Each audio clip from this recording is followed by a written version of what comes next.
Perkenalkan, nama saya Heriana dan saya berasal dari Subang.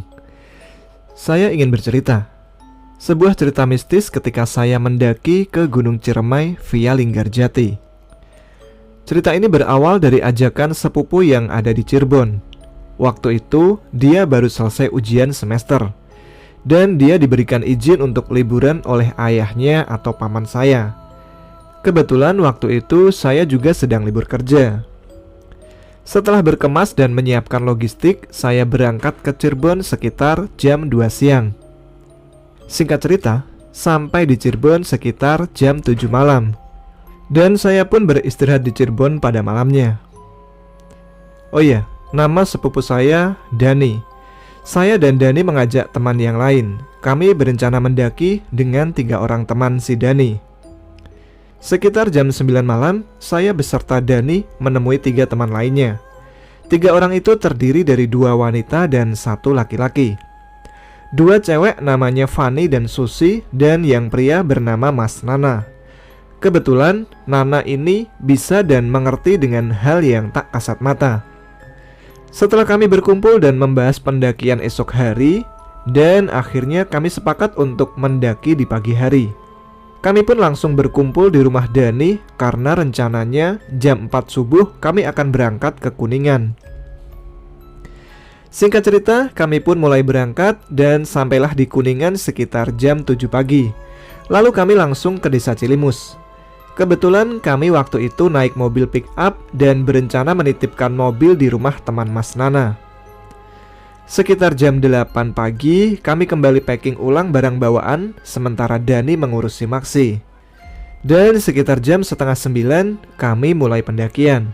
Seperti biasa, kami tidak lupa memanjatkan doa agar perjalanan naik dan turun diberikan kelancaran. Saat itu kami mendaki pada tanggal 7 Desember 2017, hari Kamis malam Jumat. Di awal perjalanan tidak ada hal aneh hingga kami tiba di pos kuburan kuda sekitar jam setengah 2 siang. Lalu kami pun beristirahat di sana, dan di sini kami bertemu 4 pendaki asal Depok, yaitu 2 cowok dan 2 cewek. Sekitar jam 2 siang, kami lalu melanjutkan perjalanan karena kami dan 4 pendaki asal Depok berencana untuk camp di Sanggabuana. Singkat cerita, kami tiba di pos Bapak Tere sekitar jam 5 sore. Dan disinilah kejanggalan mulai terjadi. Kebetulan kami berjalan di belakang pendaki asal Depok. Tiba-tiba Mas Nana menyuruh Fani dan Susi untuk berjalan di tengah dan saya sebagai sweeper. Lalu dari arah belakang terdengar seperti ada langkah kaki orang yang sedang berjalan. Tapi saya masih berpikir positif. Sedangkan Fani yang berada tepat di depan saya tiba-tiba mengeluh sakit pada bahunya dan merasa sangat berat sekali. Padahal carrier yang dia bawa hanya berisi baju ganti kami berlima. Sementara logistik dan alat masak dibawa oleh Mas Nana yang kebetulan berada di paling depan sebagai leader. Karena kami tertinggal jauh dari pendaki asal Depok, akhirnya carrier Fani saya yang membawakan. Padahal tas yang saya bawa sudah cukup berat. Karena saya kebagian membawa air aqua 1,5 liter sebanyak 8 botol. Bisa kebayangkan betapa beratnya?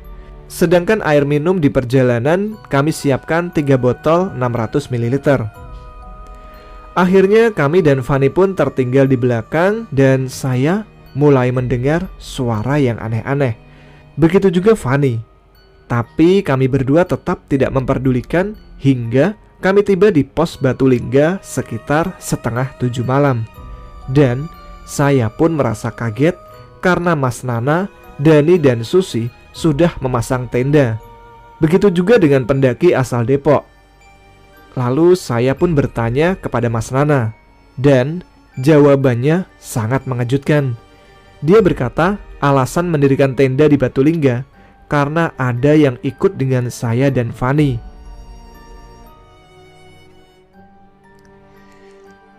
Di situ saya disuruh untuk tidak menceritakan kepada yang lain. Kami memasang 2 tenda berhadapan agar memudahkan komunikasi. Dan sekitar jam setengah 10 kami mulai tidur. Saya tidur bersama Dani dan Nana, sementara Fani dan Susi tidur berdua di tenda satunya. Lalu disinilah kejadian menakutkan mulai terjadi. Sekitar jam 11 malam, saya bersama Mas Nana masih tidak bisa tidur. Kami lalu keluar untuk membuat kopi. Ketika kami sedang ngobrol sambil minum kopi, tiba-tiba Mas Nana menyuruh saya segera masuk tenda, sementara dia masih duduk sambil membaca ayat suci Al-Quran. Tanpa banyak bertanya, saya langsung segera masuk ke dalam tenda. Dan alangkah terkejutnya saya ketika mendengar suara kuntilanak cekikikan di atas pohon. Lalu karena penasaran, saya pun keluar dan saya melihat ada sosok kuntilanak yang sedang nemplok di atas tenda teman wanita kami. Entah apa yang terjadi karena saya tiba-tiba pingsan. Setelah bangun, saya kaget karena sudah dikerubungi oleh para pendaki dan terlihat sudah menjelang subuh. Akhirnya saya bangun dan mengajak semuanya untuk ke puncak. Sekitar setengah 6 pagi, kami beserta rombongan pendaki dari Depok berjalan menuju puncak. Lalu sampailah kami di pos pangasinan sekitar jam 7 atau setengah 8 pagi. Tapi tiba-tiba Fani merasakan kakinya sakit dan saya memilih untuk tidak ikut ke atas. Saya memutuskan untuk menemani Fani di pengasinan. Sekitar jam 8 pagi, saya dan Fani memutuskan untuk kembali ke tenda. Ketika kami berdua turun ke tenda, kami melihat seekor macan kumbang. Macan itu begitu sangat besar. Tanpa banyak bicara, kami langsung ngebut menuju tenda. Sekitar jam 11 siang, semua teman kami telah turun dan kami pun langsung packing tanpa banyak bicara. Selama perjalanan turun, alhamdulillah tidak ada kejadian apapun. Kami pun tiba di base camp sekitar jam 8 malam. Lalu saya pun kembali ngobrol dengan Mas Nana. Ternyata penyebab kaki Fani sakit itu adalah karena digelantungi oleh anak kecil. Itu pun disebabkan karena Fani yang mendadak haid. Demikian cerita yang saya alami. Terima kasih telah mendengarkan. Wassalamualaikum.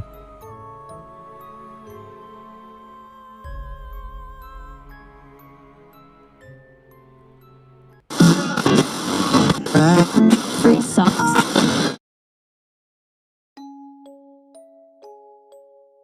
Salam, nama saya Prayogo Anggoro dari Ciamis. Ini merupakan pengalaman saya ketika mendaki ke Gunung Lawu pada tanggal 15 Agustus 2020. Sebagai seorang penulis, saya tertarik untuk mengangkat ajaran kuno Nusantara sebagai unsur fantasi dalam novel yang sedang saya tulis, terutama mengenai ajaran sastra Jendra yang dianggap sebagai ajaran rahasia yang berkekuatan dewa untuk menata dunia. Karena itu, sebagai bentuk penghormatan kepada leluhur, saya pun berkesempatan untuk mendaki Gunung Lawu guna meminta izin kepada Danyang Tanah Jawa yang dipercaya moksa di puncak Gunung Lawu, yaitu Sabdo Palon. Kebetulan di kota yang dekat dengan daerah saya, ada komunitas yang mengadakan open trip ke Gunung Lawu saat itu. Saya pun mendaftarkan diri dan ikut menjadi peserta trip dengan jumlah 34 orang. Lalu saya pun browsing mengenai Gunung Lawu dan di situ saya mengetahui ada larangan membawa rombongan pendaki ke Gunung Lawu dalam jumlah ganjil. Tetapi ketika hari pemberangkatan dari kota Banjar pada Jumat malam tanggal 14 Agustus 2020, jumlah rombongan bertambah 1 menjadi 35. Mengetahui hal itu, tiba-tiba perasaan saya menjadi tidak enak. Apalagi sebagai peserta, saya hanya seorang diri dan belum mengenal anggota rombongan pendakian tersebut. Keesokan harinya sampailah kami di base camp Candi Ceto. Tiba-tiba pihak panitia melakukan kesalahan dalam pengurusan simaksi. Akhirnya kami pun ditegur oleh pihak base camp dengan dalih bisa dialihkan ke jalur pendakian via Cemoro Sewu. Dengan segera pihak panitia open trip menyelesaikan masalah tersebut, sedangkan peserta menunggu di depan Candi Ceto.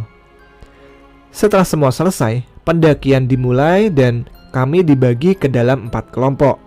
Satu tim survei berjalan paling depan dan saya pun masuk sebagai anggota tim 1 yang dipimpin oleh pendiri komunitas. Lalu menyusul di rombongan berikutnya. Akan tetapi, dalam perjalanan, tim yang dibentuk tercerai-berai, apalagi dengan adanya pendaki wanita yang membuat perjalanan makin lama. Dan saya yang masih pemula pun ada di rombongan paling belakang. Menjelang sore hari, semua peserta kecuali tim survei berkumpul di pos 4. Karena hari sudah mulai gelap, kami mempersiapkan senter untuk penerangan perjalanan. Sementara itu, diharapkan tim survei telah sampai di sabana untuk mendirikan tenda. Kemudian perjalanan pun dilanjutkan. Saya berjalan di depan dengan 2 anak dari Mountain Camp sebagai pihak sponsor yang menyewakan alat-alat camping yang saya ketahui salah satunya bernama Alfie. Mengetahui kedua anak tersebut yang sudah terbiasa mendaki membuat saya tertinggal. Namun masih ada di depan lebih jauh dari rombongan yang lainnya yang kemungkinan karena petang mereka berjalan bersama. Apalagi ada pendaki cewek di sana. Alhasil, saat mega mendung mulai menghilang dan udara mulai dingin, saya berjalan seorang diri. Beberapa kali saya berpapasan dengan rombongan lain yang beristirahat. Tak berapa lama berjalan, saya melihat di depan ada Alfie yang juga sedang beristirahat dengan temannya sambil memakan gula merah. Dia pun memberikan gula merah kepada saya sambil menanyakan rombongan yang lain. Padahal saya hanya sendirian dan mereka tidak sadar berjalan terlalu cepat. Karena udara mulai dingin, berhenti melangkah membuat kami merasa kedinginan. Maka perjalanan pun kami lanjutkan. Saya menyarankan agar nanti menunggu rombongan di depan sabana. Tapi sesampainya di sana, Alfie mengajak untuk langsung mencari tim survei agar bisa cepat sampai tenda dan ganti baju. Kami pun berteriak memanggil tim survei tanpa memperdulikan pendaki lain. Tiba-tiba ada balasan dengan meneriakkan nama open trip dari arah lain yang cukup jauh, membuat kami berlari mencari tim survei. Tidak lama akhirnya kami sampai di tempat camp.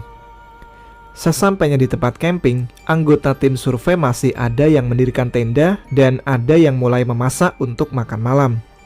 Tak lama kemudian peserta pendaki datang berangsur-angsur dan sepertinya rombongan terpecah hingga akhirnya semua pun terkumpul. Tim survei mengatakan bahwa satu tenda tidak bisa didirikan sebab salah membawa pasangan. Sementara itu di langit, bintang yang bertaburan mulai menghilang. Lalu turunlah hujan. Semua pun segera masuk ke dalam tenda. Dan beberapa pendaki ada yang langsung tidur tanpa makan malam.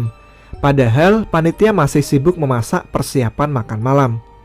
Karena guyuran hujan dan satu tenda tidak terpasang, terpaksa beberapa tenda kelebihan kapasitas dan saya pun termasuk yang tidak mendapatkan tempat tidur.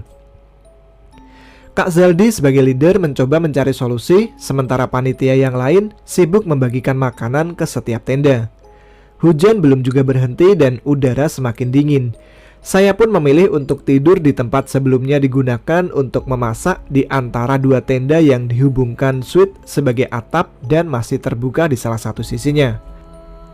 Selain sebagai memasak, di sana juga untuk mengumpulkan keril supaya di dalam tenda dikhususkan hanya untuk tidur. Di tempat itu saya tidur dengan satu panitia bernama Bagas yang tidur berada di sebelah kiri saya. Sedangkan saya tidur tepat di tempat sebelumnya untuk memasak hingga alat masak ada di bagian kanan saya. Suasana mulai sepi dan dengkuran anak-anak yang kecapean mulai terdengar. Saya masih membuka mata menahan dinginnya udara meskipun memakai sleeping bag. Terakhir kali melihat jam di ponsel waktu itu menunjukkan jam 10:30 malam. Dan tanpa sadar, lalu aku pun terlelap tidur. Di dalam tidurku, yang hanya menutup mata seakan masih merasakan dingin, apalagi air hujan merembes dan jatuh di atas wajahku.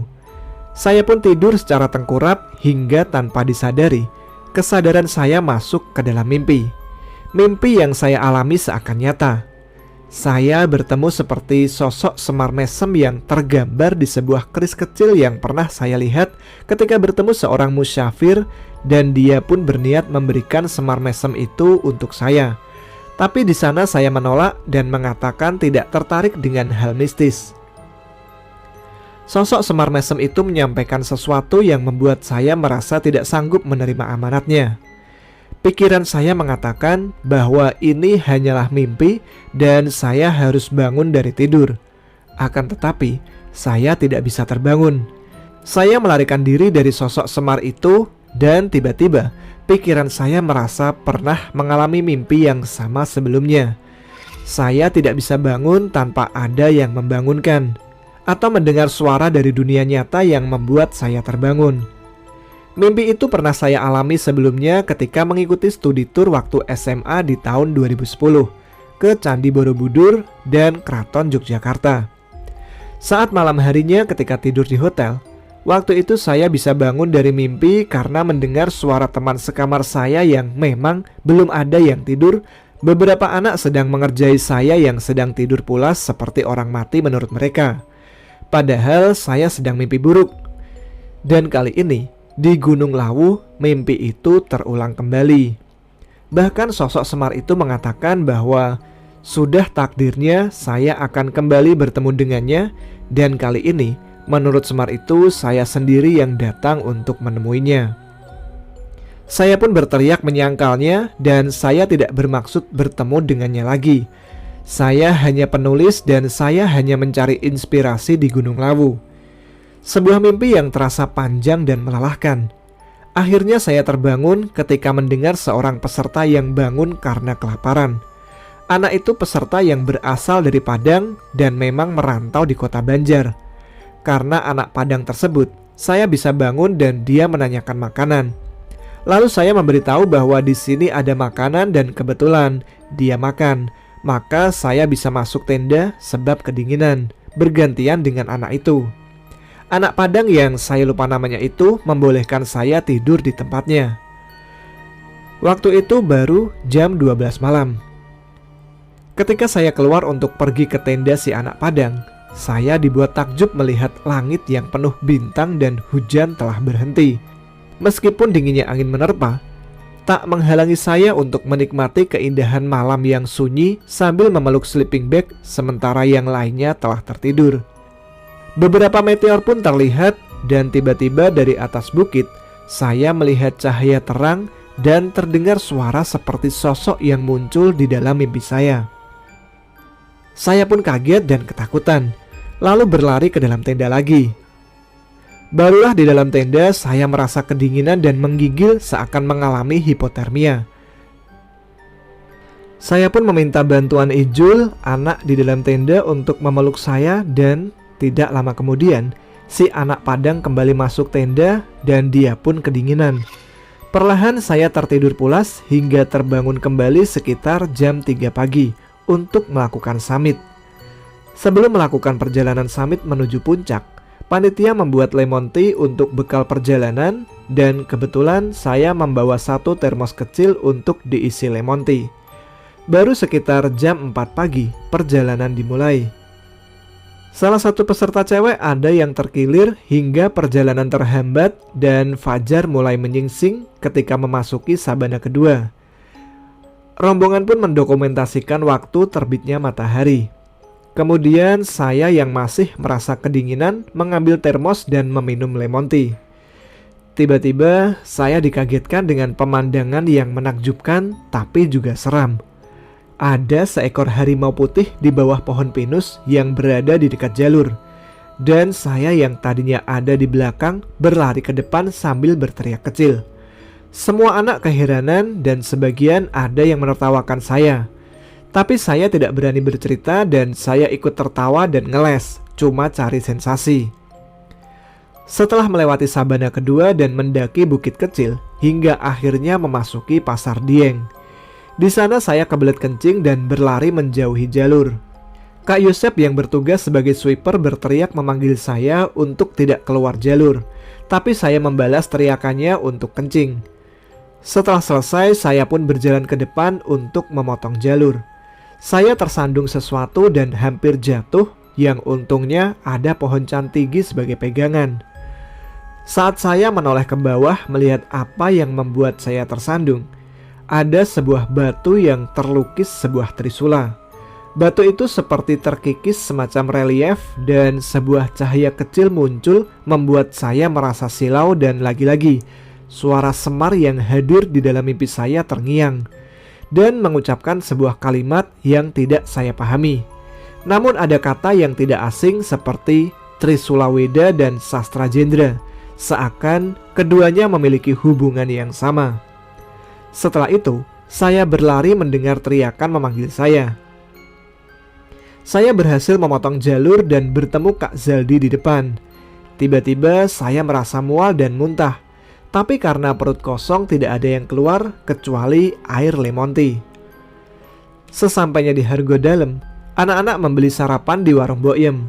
Tapi karena nasi habis, saya menjadi salah satu anak yang tidak berhasil menikmati nasi pecel Boyem. Dan saya kembali lagi untuk berdiri melihat petilasan Prabu Brawijaya dan meminta maaf karena mencoba mencari hal yang terlalu gaib untuk dipahami. Bahwa saya hanya penulis yang berniat melestarikan nilai-nilai keluhuran nenek moyang yang mulai tergerus zaman. Saya pun meminta restu supaya niat baik saya diizinkan. Setelah itu, saya menuju warung Boyem di mana anak-anak membeli sarapan di sana. Tapi yang ada di sana hanya ada satu orang yang menjaga beberapa keril, sedangkan yang lainnya telah menuju puncak. Saya pun bergegas menyusul rombongan menuju puncak. Di atas puncak, perasaan tidak enak yang saya alami sejak keberangkatan dari kota Banjar hilang semua. Dan keindahan alam yang membentang di atas puncak Gunung Lawu, meskipun cukup banyak pendaki yang ada, membuat saya sangat bersyukur. Saya berharap dan berdoa jika saya sampai puncak Gunung Lawu, maka niat tujuan saya tercapai dan mendapatkan izin. Perjalanan turun gunung sekitar jam 3 dan setelah di pos 3, saya mengikuti rombongan depan bersama tim survei. Akan tetapi, saya yang langkahnya lambat tertinggal jauh. Dan lagi-lagi, saat waktu petang yang dianggap sandikala, saya tetap berjalan seorang diri. Tiba-tiba saya merasa pusing dan mual. Saya pun muntah mengeluarkan makanan yang sebelumnya saya makan. Saat itu, ada 3 pemuda yang berpapasan dengan saya, tapi mereka jalan mendaki, bukan turun ke base camp. Karena itu, mereka meninggalkan saya dan menyarankan saya untuk istirahat dulu sebentar. Lalu saya melanjutkan perjalanan hingga sampai di pos 2. Tiba-tiba ada orang yang mengatakan bahwa saya muntah-muntah di jalan. Padahal orang yang saya temui berjalan mendaki, bukan turun gunung. Meskipun saya mengelak bahwa saya baik-baik saja, tapi mereka merasa khawatir dengan keadaan saya. Lalu keril saya pun dibawakan oleh Alfi yang juga berjalan di rombongan depan sejak pos 3.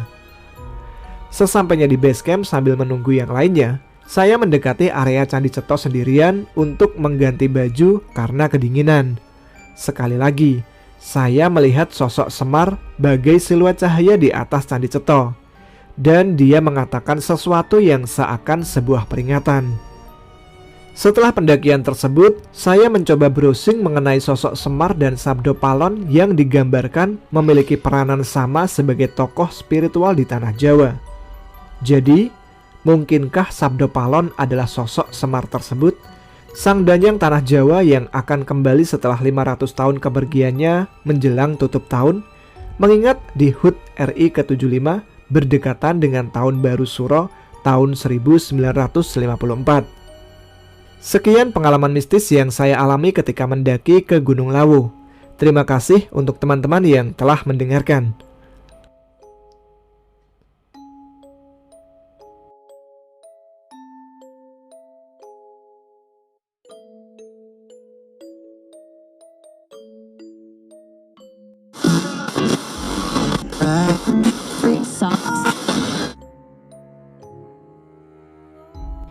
Assalamualaikum, perkenalkan nama saya Zizi.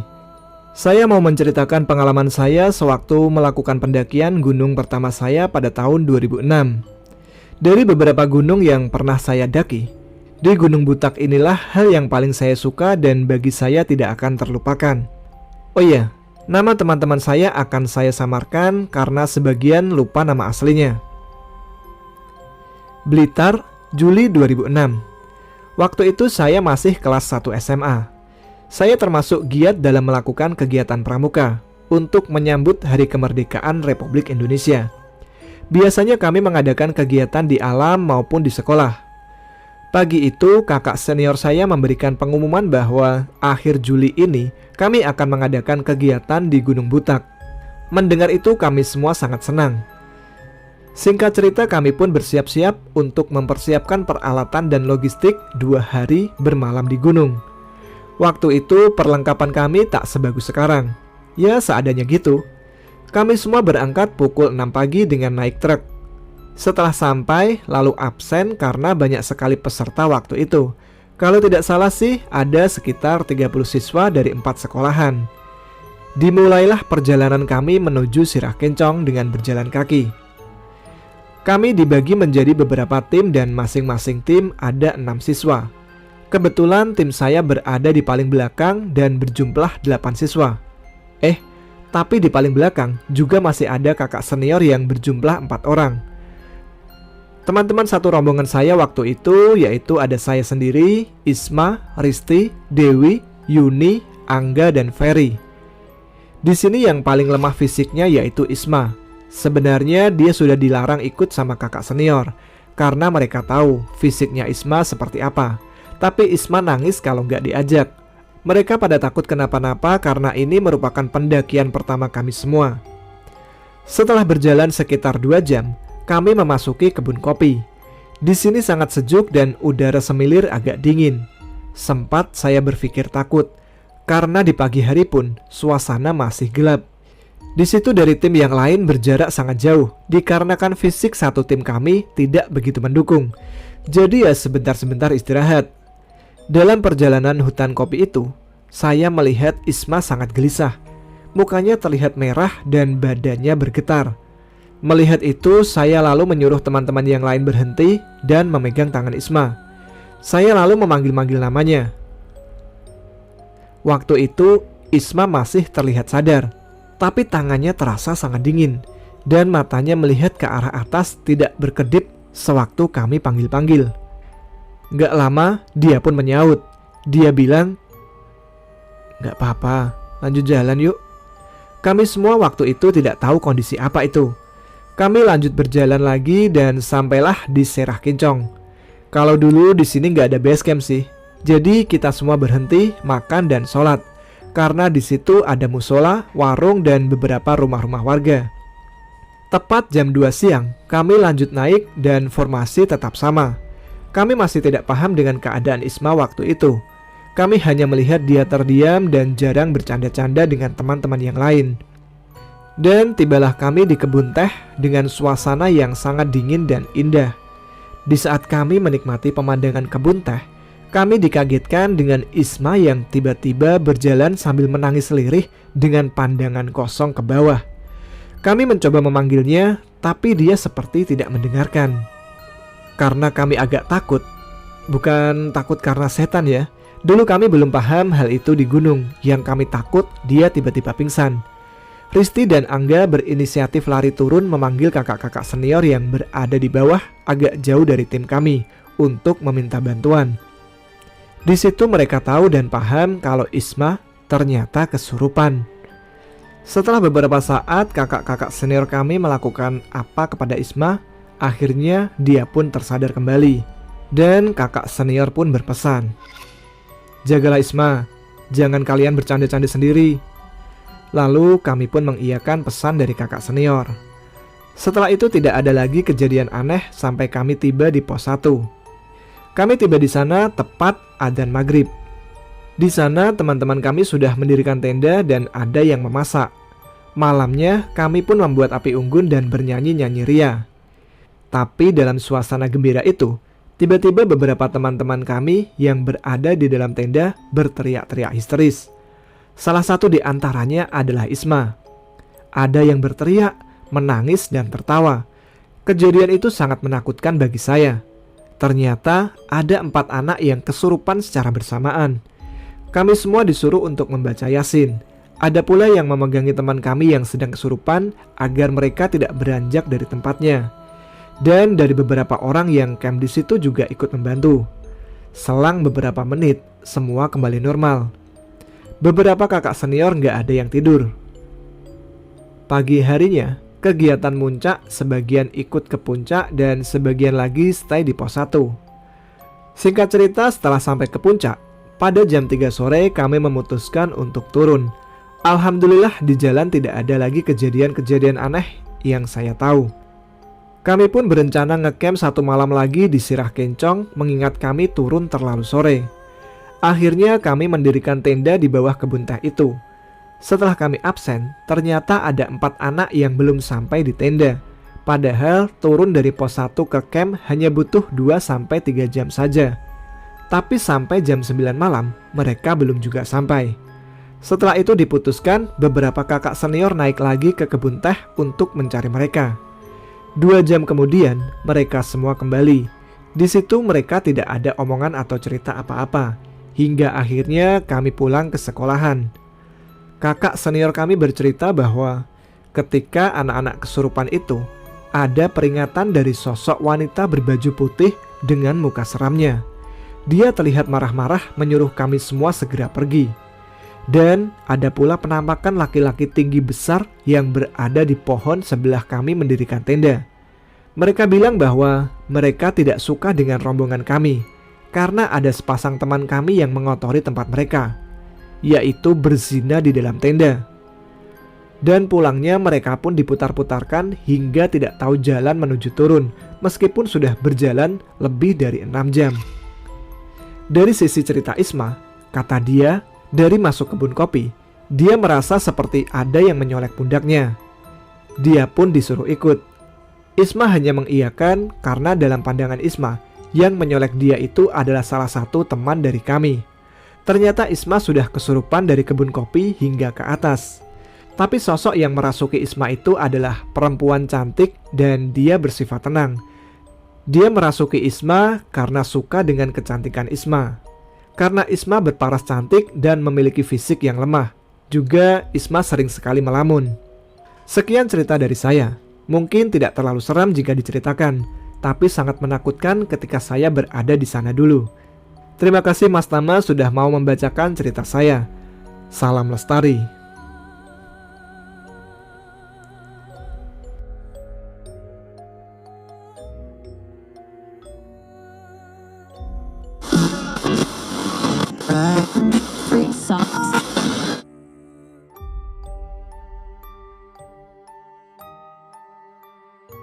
Assalamualaikum, perkenalkan nama saya Dian.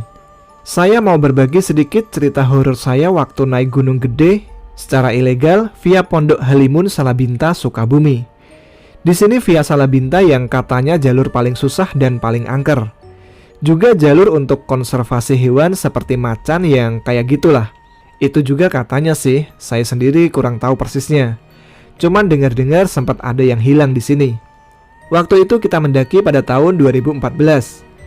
Kita naik berenam, yaitu ada Dik-Dik, Restu, Siva, Rindi, Uu. Jadi ada 3 cewek dan 3 cowok.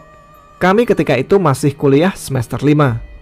Percakapan pas ngumpul ketika dosen gak masuk, yang kita obrolin tentang film 5 cm. Dan ada celetukan dari teman saya. Siva bilang, "Naik gunung yuk." Rindi lalu menjawab, "Ayo ayo." Jawaban tanpa beban yang kayaknya gara-gara nonton film 5 cm. Dik-Dik lalu ikut menyaut, "Oke, ayo. Udah lama nih gak naik gunung." Dik-Dik merupakan orang yang udah naik gunung gede 8 kali dan kebanyakan via ilegal. Dan Dik-Dik pun mulai bertanya ke saya, "Gak ikut kamu Yan? Masa orang asli Sukabumi belum pernah naik gunung gede? Cemen banget." Saya pun menjawab, "Oke, ayolah." Saya okein aja karena saya ditantang, padahal saya belum pernah naik gunung 1 kali pun. Siva menyaut, "Tapi masa kita berempat?" Dik-Dik pun menjawab, "Ya udah, kita coba ajakin teman-teman." Karena kuliah nggak lagi libur, yang mau ikut naik cuma 2 orang, yaitu Restu dan Uu. Keesokan harinya kita pun kumpul jam 6 pagi di depan kampus. Setelah kumpul kita pun berangkat karena masih pagi. Dan susahnya nyari angkot yang arah ke Pondok Halimun, kita pun sampai jam 8 pagi. Karena kita lewat melalui jalur ilegal, kita nggak perlu ngurus izin buat naik. Dan kita naik bukan melalui jalan yang biasanya dilewatin oleh pendaki biasanya. Langsung saja kita naik melalui jalur pemancar dan nggak lupa kita memanjatkan doa terlebih dahulu. Setelah 20 menit berjalan, kami memutuskan untuk istirahat karena para wanita sudah kelelahan. Di sini saya lupa, yang pernah naik gunung ternyata cuma Dik-Dik dan Uu. Dik-Dik bilang, "Yan, kita buka jalan dulu biar enak." Saya menjawab, "Oke, ayo." Saya pun bangkit sambil membawa golok. Dik-Dik lalu bilang ke Uu, "Tungguin aja di sini ya, kamu jagain cewek-cewek." "Oke, santai," jawab Uu. Di sini saya buka jalan bersama Dik-Dik karena jarang ada yang lewat dan saking jarangnya seperti nggak ada jalan untuk lewat. Makanya kita harus babat ranting-ranting yang menghalangi. Nggak kerasa pas balik ke teman-teman sudah 30 menit kita membuka jalan. Siva berkata, "Lama kali nih buka jalan?" Dik-Dik menjawab, "Lihat aja nanti pas lewat," sambil mengusap keringat. Baru tahu nih jalan buat naik gunung gede serapat ini pohonnya. Saking rapatnya, cahaya matahari pun cuman sedikit yang masuk dan pohonnya gede-gede. Wajar sih disebut angker juga. Perjalanan pun dilanjutkan. Setelah 1 jam perjalanan, Siva pengen banget istirahat dan mukanya pucat kelelahan. Karena jalan via Selabintana, jalannya naik terus dan hampir gak ada bonus. Wajar aja. Akhirnya saya yang bawa carry Siva. Jadi saya naik membawa 2 carrier. Kita persingkat aja, 1 jam setelah kita jalan, giliran Rindi yang kelelahan. Alhasil, Dik-Dik juga harus membawa 2 carrier. Setelah dari sini, kami jadi sering beristirahat. Waktu perjalanan semakin molor untuk sampai ke alun-alun Surya Kencana.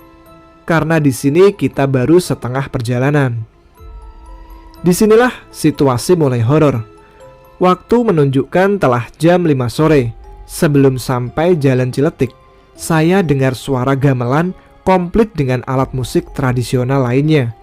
Cuman suaranya pelan tapi terdengar jelas.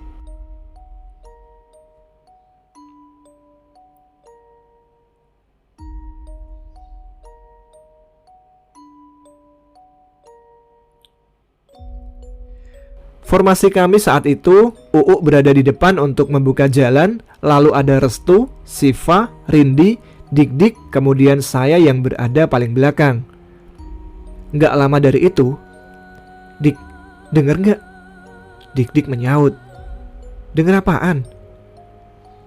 "Sini, diem dulu." "Oh iya, denger." Sumpah, baru tahu gue. "Ini udah jauh kan dari pemukiman warga?" "Iyalah, ini jalan bentar lagi Ciletik. Terus kalau nggak ngaret, dari Ciletik 2 jam lagi sampai ke Surya Kencana." "Terus ini suara dari mana?" tanya saya penasaran. "Lah, mana gua tahu. Ayo jalan lagi, kita ketinggalan tuh." Sambil bermuka bingung. Di sini saya mikir, kenapa bisa ada suara gamelan di atas? Apa saya kecapean atau gimana? Soalnya saya dan Dik-Dik membawa 2 carrier dan mereka berempat nggak dengar suara gamelan itu. Tapi nggak masuk akal juga sih. Singkatnya kami pun sampai di Ciletik pada jam 6 sore. Catatan, biasanya Dik-Dik naik dari Selabintana 8 jam sampai ke Surya Kencana. Sedangkan kami 10 jam baru sampai di Ciletik. Setelah kami beristirahat, makan dan sholat, kami pun mulai jalan dari Ciletik. Jam 6:30 waktu itu hujan gerimis dan kita semua nggak bawa jas hujan. Formasi sama seperti tadi, Uu membuka jalan, Restu, Siva, Rindi, Dik-Dik dan saya seperti biasa paling belakang. Ketika saya jalan paling belakang, saya merasa ada yang mengikuti. Dan waktu saya melihat, ternyata nggak ada apa-apa. Tapi saya melihat ada yang berseliweran putih, nggak tahu apa itu. Saya mencoba mempercepat jalan saya untuk menyusul Dik-Dik tanpa ngomong apa-apa. 5 menit kemudian Dik-Dik menyusul, kemudian dengan muka yang pucat. Alhasil saya ngalah daripada terjadi apa-apa. Gangguan terus berulang sampai akhirnya kami sampai alun-alun Surya Kencana pada jam 10 malam. Dan di situ saya merasa lega setelah diganggu selama 4 jam perjalanan. Surya Kencana waktu itu sedang badai, angin kencang, sampai tenda kami mau ke bawah saking gedenya angin. Akhirnya kami masak makan di dalam tenda, dan setelah itu kondisi Dik-Dik ngedrop. Badannya merasa sakit semua. Alhasil kami gak ada yang bisa tidur.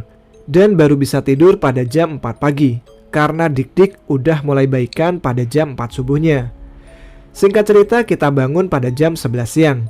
Kami lalu masak makan sambil runding mau nyampe puncak atau gimana. Karena daripada terjadi apa-apa ke Dik-Dik, kami lalu memutuskan untuk balik saja, karena kondisi Dik-Dik juga masih pada sakit badannya. Kami pun mulai packing dan jalan pulang pada jam setengah 1 siang. Dalam perjalanan pulang gak ada gangguan sampai pada jam 6 sore. Dan jalan udah mulai deket keluar hutan, karena suara azan sudah bisa kedengeran. Karena kita merasa sudah dekat, kita nggak menghiraukan suara azan. Kami pun lanjut jalan sampai bertemu dengan jalan buntu. Kami bingung karena hari sudah mulai gelap. Kami mencoba mencari jalan sampai kami pun memutuskan untuk balik lagi. Takutnya kelewat, tapi ternyata nggak ada tanda yang kemarin kita bekas lewat. Di situ kami bolak-balik. Sampai azan Isya pun terdengar, tapi tetap saja nggak ketemu. Padahal suara azan berasa sudah dekat. Kami memutuskan untuk beristirahat dan merasa patah semangat dengan muka pada pucat semua. Udah capek, dingin dengan kondisi hujan, muter-muter di situ terus. Saya mencoba melihat jam, terlihat sudah jam 8 malam. Saya memutuskan untuk camp di sini daripada kita makin jauh dari jalan keluar hutan. Mereka semua pun setuju kita camp di sini. Kami memutuskan untuk camp di jalur dengan sedikit tanah kosong karena saking rapatnya vegetasi. Ketika kami camping di sini, gangguan tak berhenti. Saya merasa tenda kami seperti ada yang mengelilingi. Dan teman saya pun merasa begitu. Tapi kita mencoba untuk tidur dengan kondisi baju basah karena saking capeknya. Gak terasa kami pun bangun pada jam 8 pagi. Ternyata di depan tenda adalah jalan yang ditandai ketika awal naik. Saya pun segera membangunkan teman-teman dan siap untuk pulang. Dan ternyata dari kita camp keluar hutan cuma butuh waktu 10 menit. Saya pun geleng-geleng kepala dengan keanehan itu. Setelah keluar hutan, kami pun teriak lega sama-sama saking senangnya. Begitu saja cerita pengalaman dari saya. Mohon maaf apabila tulisannya membuat kita semua pusing, karena saya juga bingung bagaimana cara menceritakan kisah nyata pengalaman saya ini, yang tentunya nggak bisa saya lupakan. Terima kasih semua. Wassalamualaikum warahmatullahi wabarakatuh.